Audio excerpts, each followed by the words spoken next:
Hey guys, it's Thomas here and welcome back to my channel and welcome to a coaster spotlight. I've not done one of these for a while, but I had a quick browse on the PS Workshop and I came across a recreation of the Smiler at Alton Towers in the UK. Now, many of you will know about the Smiler, I'm sure, even if you've never been on it. It is infamous for unfortunate reasons, but also because it is the coaster with the most inversions on in the world. It has 14 inversions in total. Now, this recreation was built by Pezza DTA 420 on the PS Workshop. The description is just put with it, just says Alton Towers 14 inversions. Yeah, I mean, you know, looking at it, this looks the track looks identical to to the coaster in real life. It is a really realistic build.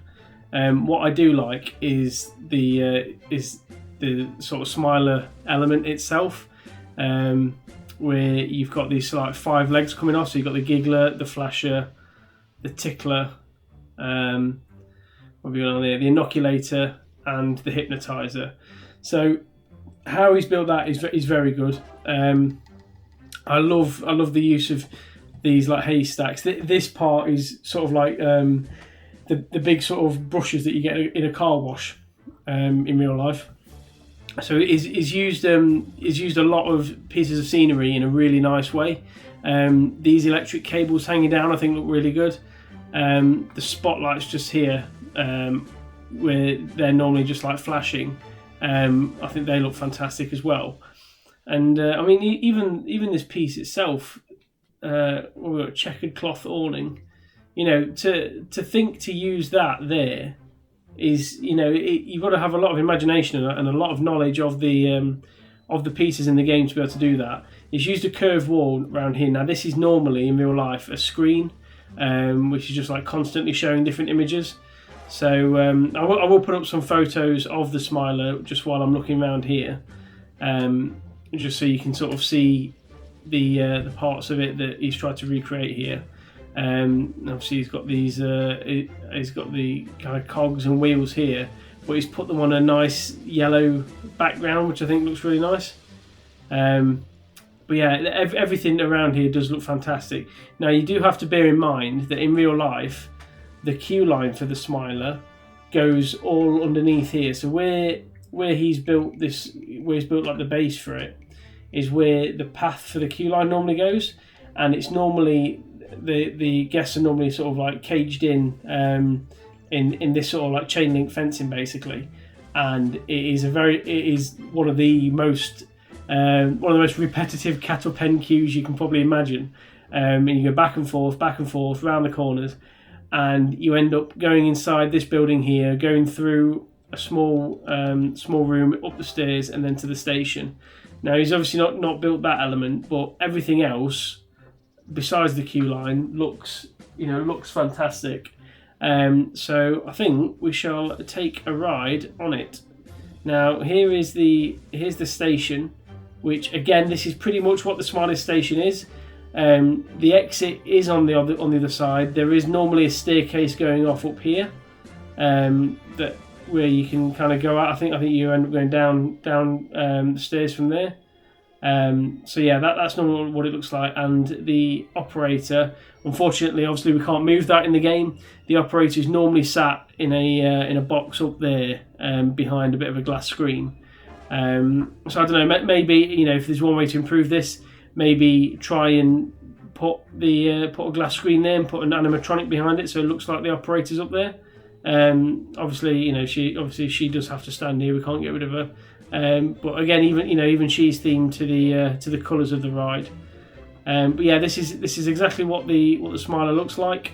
So yeah, we'll go on and see what it looks like. It is untested at the minute. We'll have a look at the stats at the end, see how realistic it is. But yeah, we will hop on and see.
Here we go. That is the Smiler. Really, really do like that as a recreation.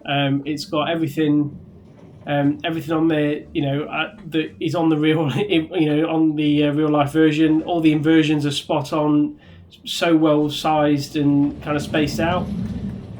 I mean, even the stats are all green across there. The G-force is a bit high, so maybe. I mean, I don't know what areas they were a little bit high on there. Let's just have a look at previous run. Right, so yeah, there's a couple of inversions there. There's this one at 8.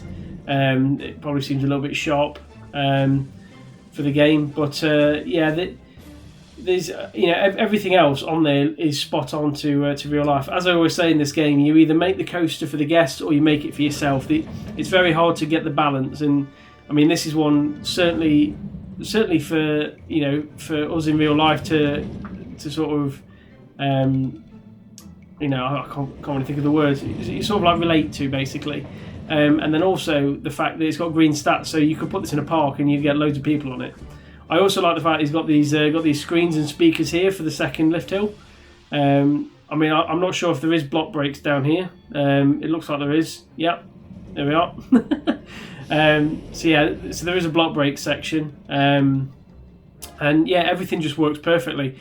I would love to see the queue line put in.